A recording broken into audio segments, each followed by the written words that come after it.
What happens when doing the right thing makes you the enemy of the system you swore to protect? I wasn't in the military. I wasn't on a battlefield. But the day I walked into that conference room, armed with a 97-page compliance report and 3 months of buried data logs, it felt like a war zone. Julian Roque, Orion Neural Systems Chief Technology Officer, didn't even look up when I handed him the document. Just tapped the table with 2 fingers and said, "You're too idealistic for corporate strategy, Miles." Like ethics was a flaw, not a principle. I stood there in the glass-walled meeting room, fluorescent lights buzzing overhead, the skyline of downtown Chicago stretching behind him, and realized something I wasn't supposed to understand yet. This wasn't a misunderstanding. It was a cover-up. $12 million in phantom AI systems. Synthetic datasets swapped in for real-world testing, military-grade decision tools operating on fake benchmarks, and he'd just called me naive. I'd spent my entire career believing that building responsible technology meant something, that facts mattered, that integrity had a place in modern innovation. But in that moment, I saw it clearly. I wasn't facing a technical glitch. I was facing a man who knew exactly what he was doing, and he thought I wouldn't fight back. I didn't start in ethics. I started in algorithms.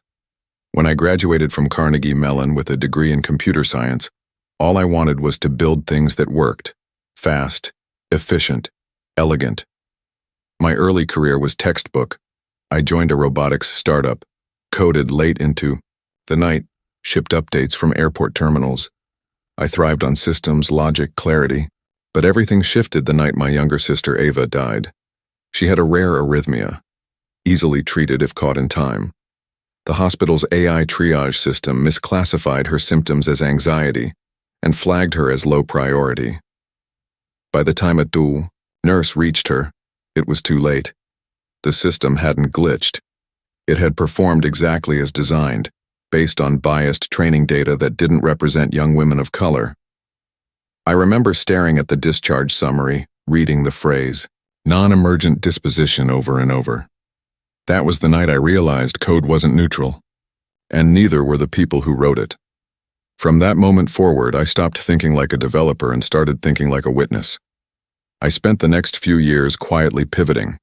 Machine learning ops turned into model auditing. Startups turned into public interest fellowships. Eventually, I found myself at Orion Neural Systems. They weren't like the others, or at least, that's what I believed. Their pitch was bold.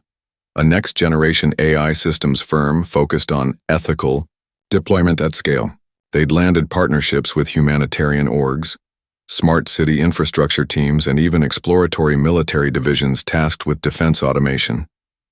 They needed someone to build their internal AI accountability framework, someone to oversee how data flowed through the development pipeline, where it came from, how it was labeled, how it was stress-tested.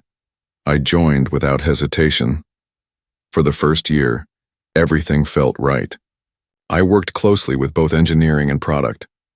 I reviewed pipeline documentation, sat in on procurement meetings, flagged sketchy third-party vendors, and designed custom auditing tools to track model drift in the field. I wasn't naive. Every company has pressure, politics, profit goals, but there was still a culture of thoughtfulness. Or so it seemed. Then Julian Roque arrived. He came in from a consulting giant, all sharp suits and keynote slides. His background wasn't technical, but he spoke in buzzwords fluent enough to keep the boardroom comfortable. He reshuffled teams, introduced acceleration protocols, and quietly began sunsetting the systems I'd built to monitor ethical compliance. When I pushed back, he smiled and offered me a seat on a Vision Strategy Council, a euphemism for a PR-friendly role far from the code base. I declined. I stayed in the trenches, and that's when I started noticing the inconsistencies. Models marked production ready that hadn't passed red team evaluation. Synthetic datasets submitted to regulators as proof of live testing. Access logs that didn't align with deployment schedules. The signs were small, subtle, and deniable, until they weren't. That's when I started digging deeper, downloading logs after hours, cross-referencing internal QA notes with external claims made to regulators. One night I stayed in the office until 3 a.m., staring at a table showing system benchmarks that had somehow improved by 18% overnight, without a single code push. When I asked Julian about it the next day, he looked at me like I was the problem. "You spend too much time looking backward," he said. "No one's going to build the future by second-guessing the past." Maybe not, but someone needed to make sure we weren't building the future on a lie. And at that point I realized the values Orion had once claimed to uphold were no longer part of the equation. What mattered now wasn't safety or fairness or truth. It was delivery timelines and government contracts and investors who didn't ask too many questions. But I was still asking, still documenting, and soon I'd find out just how dangerous that could be. It started with a permissions audit. Every quarter, I ran a standard review of Orion's internal access logs, who could touch what, when, and why. Normally it was a routine exercise, but this time I noticed something odd. A junior data technician had logged 17 hours of back-end activity in a secure training cluster reserved for military-grade AI systems. The problem? He didn't have clearance. I flagged it, expecting a simple explanation, maybe a misconfigured role assignment. But when I traced his credentials through the logging system, the entries didn't originate from his terminal. They came from a remote node routed through a masked subnetwork, signed off with Julian Roque's administrative override key. That's when my stomach dropped. I kept digging. Access times didn't match working hours. Models marked for civilian use were being deployed in military test beds. I pulled deployment manifests for the last 2 months and found a ghosted pattern. AI packages listed as shipped to defense agencies, but no outbound tracking data, no validation reports, no field test logs. It was as if the models had been invented on paper and pushed into the ether. Except Orion was billing millions for their successful deployment. I went back further. 6 months. 9. In total, I uncovered $12.4 million in what I could only call vaporware. AI systems that either didn't exist or hadn't performed the functions claimed in government filings. I reviewed synthetic data libraries we were supposedly using for fairness audits. One folder labeled Diversity Training Dataset, QA approved, contained nothing more than duplicated entries of auto-generated human faces. No age variants, no ethnic markers, just faces scraped from a GAN engine and cloned with minor pixel adjustments. They hadn't trained the model for fairness. They'd trained it to pass the appearance of fairness. One night I found a log entry that stunned me. A decision support model for law enforcement, originally trained to assist with nonviolent threat detection, had been re-optimized to prioritize facial recognition accuracy over contextual restraint. In real terms, that meant it was more likely to flag someone as dangerous if the camera feed was grainy, or if the subject looked anomalous, which in practical terms often meant non-white. And yet that same model had been approved for, used by 2 urban police departments, with Orion claiming bias threshold statistically insignificant. I knew what that meant. Innocent people were being misclassified, watched, detained, based on manipulated data and doctored test results. I copied the logs, screenshotted every deviation. I pulled email threads, attached timestamps, preserved hash values for integrity. By the time I was done, I had over 300 pages of internal documentation, structured, sourced, and devastating. Still, I hesitated. I didn't want to believe it. I didn't want to be the guy standing in front of a bonfire holding a match. I wanted it to be a misunderstanding, a systems failure, an oversight. So I gave Julian one more chance.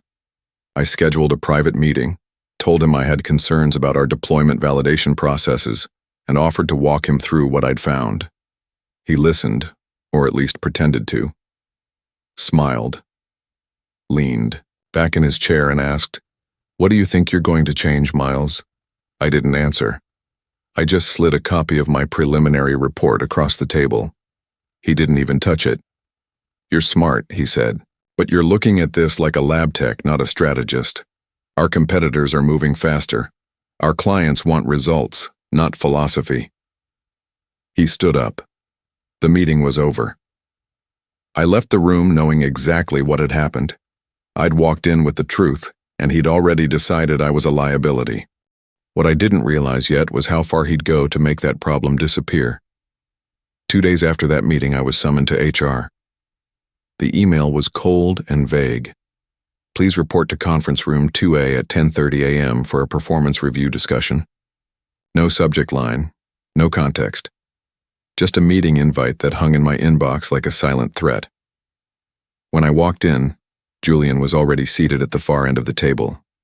Beside him sat the head of legal, a woman I'd never spoken to directly, and a junior HR partner I barely recognized. There was no coffee, no small talk, just a manila folder in front of each of them and a space left empty across the table for me. "We appreciate your commitment to process integrity," Julian began, his tone crisp, almost rehearsed. "But your recent conduct has raised concerns about your alignment with Orion's strategic objectives." I didn't speak. I didn't need to. The legal officer flipped open her folder and began reading from a pre-written statement. Terms like unprofessional, conduct, non-collaborative behavior, and failure to adhere to internal communication protocols were all used. When she paused to let them hang in the air, I realized this wasn't a discussion. It was an execution. "You're being released from your role effective immediately," just like that. 12 years of technical experience, 3 years of company, loyalty, gone in a 5-minute monologue. No mention of my report. No reference to the irregularities I'd flagged. They offered me a mutual separation agreement, paired with a generous severance, if I signed an expanded non-disclosure clause. The wording was careful. I was forbidden from discussing confidential product testing frameworks, client deliverable structures, or any proprietary risk evaluations not previously made public. In other words, shut up, take the check, disappear. Didn't sign. That's when the room turned colder. The HR partner looked down at her lap. Julian didn't blink. He just folded his hands, the image of calm authority, and said, "You're smart enough to know how this works, Miles. Don't make this harder than it needs to be." I stood, left my badge on the table, and walked out. By the time I reached my desk, my system credentials had already been revoked. My email inbox showed an access denied message.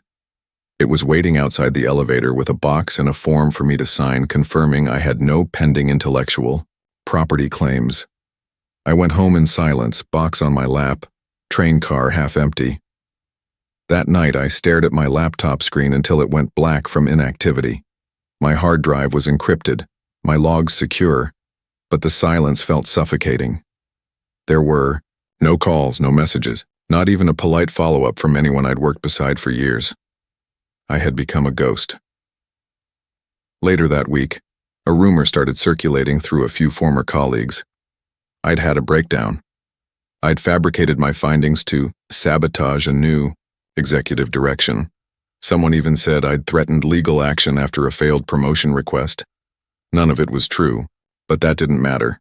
The narrative had already taken shape, and it hit harder than I expected. Not just because of the lies, but because of how quickly people accepted them. I had always believed that if you did your job well, if you stayed, principled and built trust, then when something went wrong, people would give you the benefit of the doubt. But in the corporate world, truth is slower than convenience, and silence, especially strategic silence, is louder than facts. That weekend, I visited Ava's grave for the first time in months. The headstone hadn't changed, but something in me had. I stood there with the wind slicing across the cemetery, wondering if I was becoming the kind of person I used to resent, someone who sees the system's flaws and quietly walks away. But deep down, I knew I couldn't. Because I had proof. I had evidence. I had a responsibility. And even if no one at Orion wanted to hear it, someone out there had to. At first, I thought maybe I had made a mistake. Not about the data, not about the falsified benchmarks or the shadow deployments, but about believing the system would care. For 2 weeks, I waited in silence. I didn't have a job, I didn't have a platform, and every day felt like a reminder that the company hadn't just fired me, they'd erased me. Still, I wasn't done. I filed a whistleblower report with the Federal AI Oversight Bureau, attaching everything: logs, correspondence, metadata trails, regulatory mismatches. I stripped my name from the documents and submitted through their secure reporting portal. No flare, no message, just facts. And then I waited. 5 days, 10, 2 weeks, nothing. My phone stayed silent. My inbox stayed empty. I started second-guessing everything. What if they'd buried it? What if Orion had connections I didn't understand? What if my report had landed on the wrong desk, routed into digital limbo? That's when I remembered Elena. She had been on the security engineering team before transferring to a defense research nonprofit. Smart, sharp, relentless, and one of the few people I trusted completely. I hadn't spoken to her in over a year, but when I sent her a message asking if we could talk, she replied in under 10 minutes. We met at a quiet cafe near the river. She looked at me like I'd just returned from war. "You're not overreacting," she said before I'd even opened my laptop. "I've heard whispers. Orion's name keeps coming up in back-channel compliance circles. No one's saying anything out loud, but people are uneasy." I showed her the report. The logs. The synthetic data trails. She scrolled slowly, then paused. "This isn't mismanagement. This is calculated," she said, voice low. "And they're counting on the red tape to protect them." I asked if she'd help. She didn't hesitate. Within a week, Elena verified several of my findings using public procurement datasets and back-end certificate chains scraped from Orion's last deployment contract. She linked anonymous Git repositories, ostensibly for open-source documentation, to internal models I'd flagged as incomplete. The evidence was expanding, solidifying. But still, the system stayed silent, until the knock at my door. It was late, nearly midnight.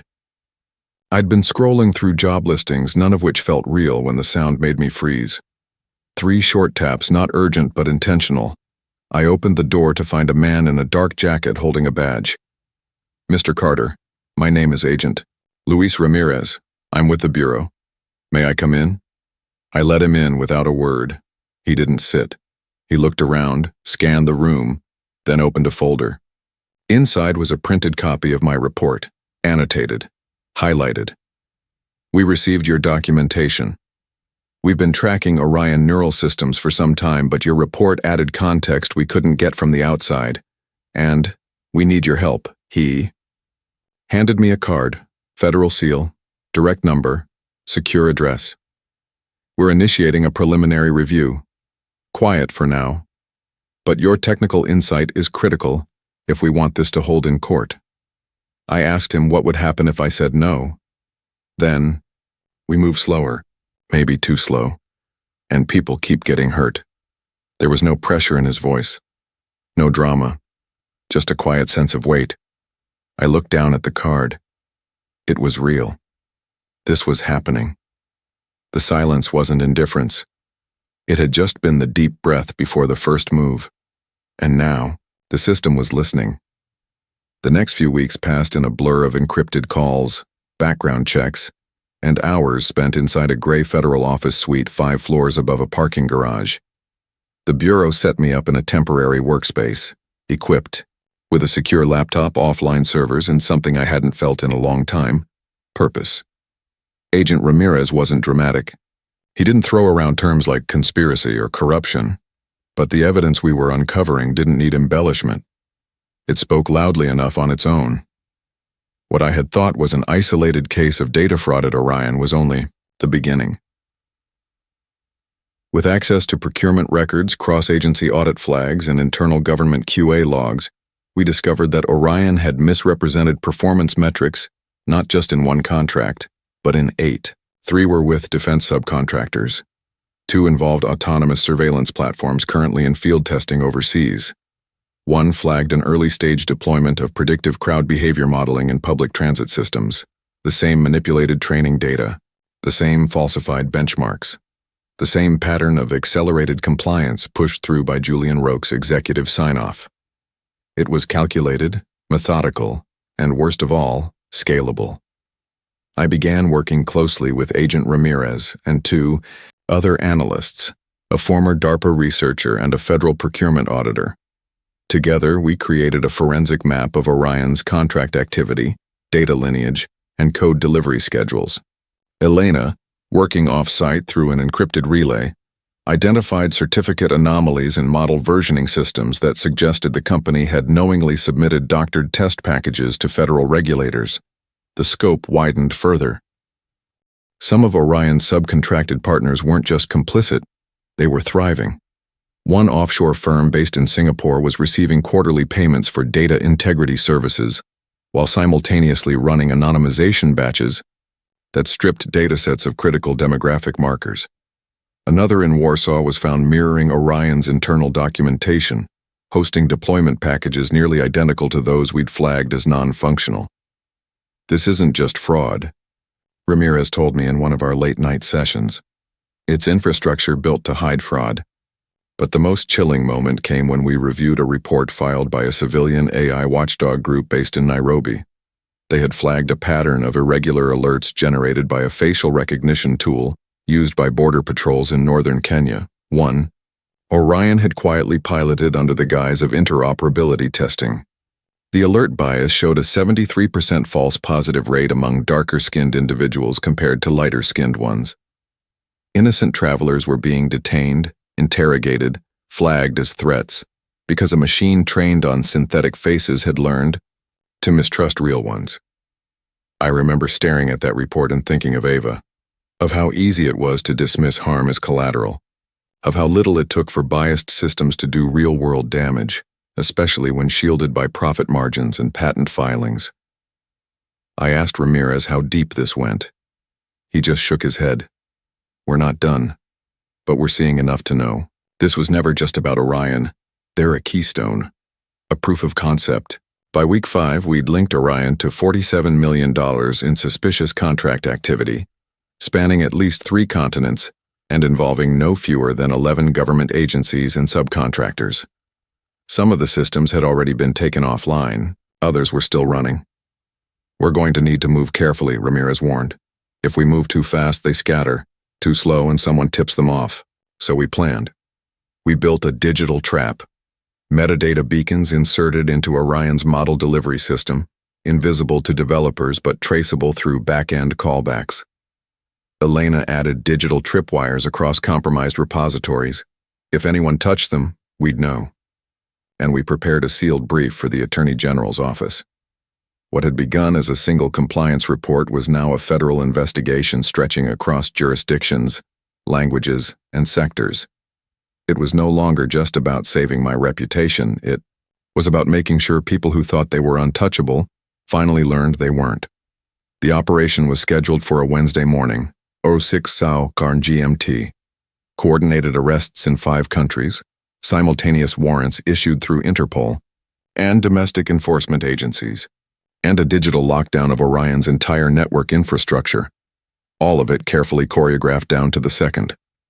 I watched from a secure command center in D.C., a converted conference room deep inside a federal building that buzzed with quiet intensity. Wall-mounted screens displayed global feeds, airport terminals, data centers, executive offices, all under observation. It was surreal, watching the fallout unfold, not as theory, not as simulation, but in real time. At exactly 06 hour, a tactical team entered Orion's Chicago headquarters. Ramirez narrated quietly as a split screen showed security badge systems going offline and federal agents entering the executive floor.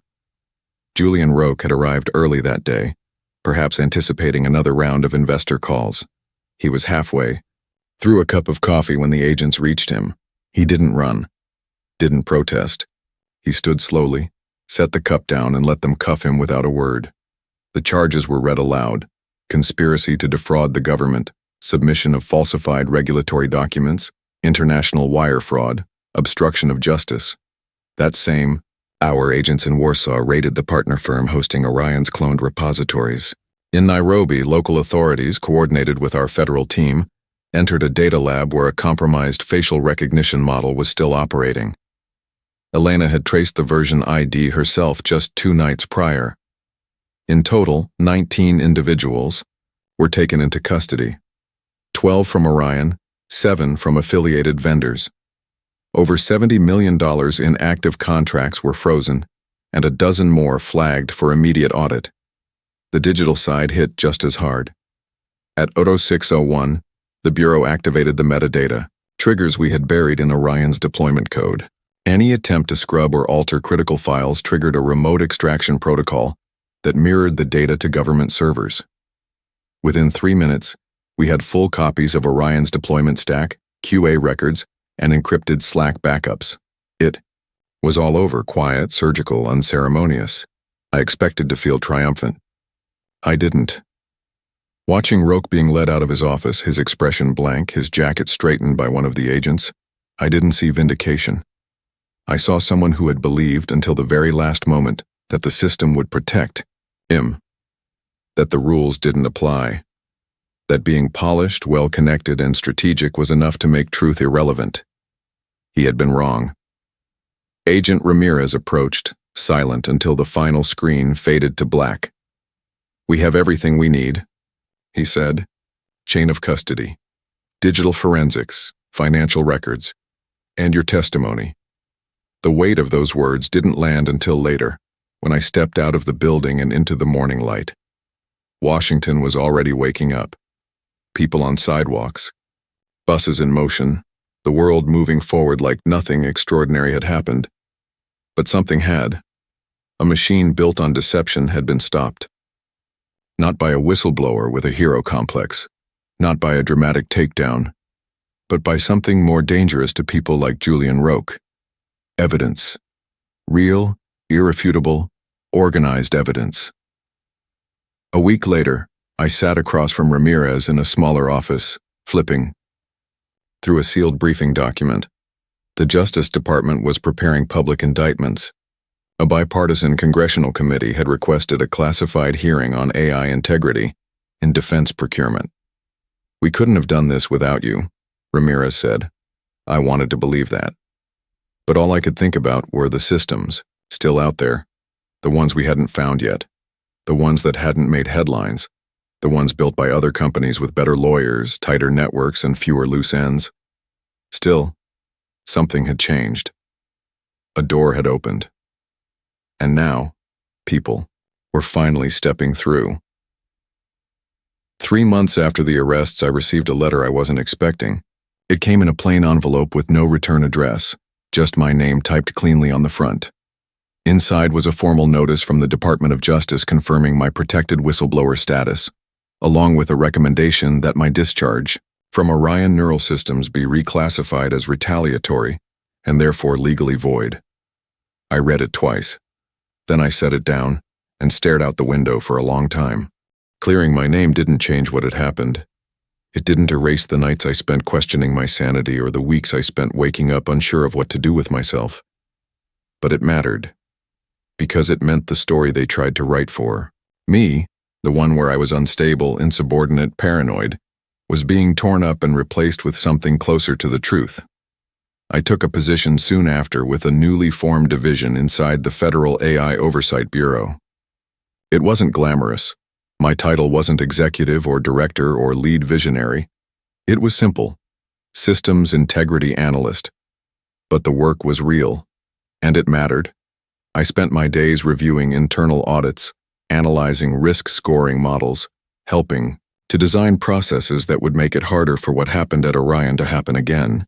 I wasn't just putting out fires, I was helping build the firewall. Elena came on board too, heading a new task force focused on adversarial testing and bias tracing. We worked together again like we had years ago, back when everything felt like a prototype. And yet the fallout lingered. People still whispered when my name came up in certain tech circles. Some dismissed what I'd done as a vendetta. Others romanticized it into something cleaner than it was. But most just ignored it altogether. The world kept moving, and I had to learn how to live with the space that my name now occupied, both inside the system and outside of it. Sometimes I walked past Orion's old headquarters, where the logo had been taken down, and the glass still bore the shadow of letters now removed. The building was quiet, empty. The company had folded within weeks of the indictments. But I didn't stop to gloat. Instead, I thought about the people whose names would never make the news. The engineers who asked quiet questions and were told to stay in their lane. The testers who flagged inconsistencies but were overruled. The junior analysts who saw the cracks forming and decided to look away. And I thought about the people those systems had harmed, those detained, misidentified, or ignored by machines built with no regard for consequence. That's who I did this for, not for headlines. Not for retribution, but for every person who deserved a system that worked the way it said it did. The arrests were only the beginning. The real work, building something better, was just getting started. I didn't share this story to be seen as a whistleblower, or a victim, or even a hero.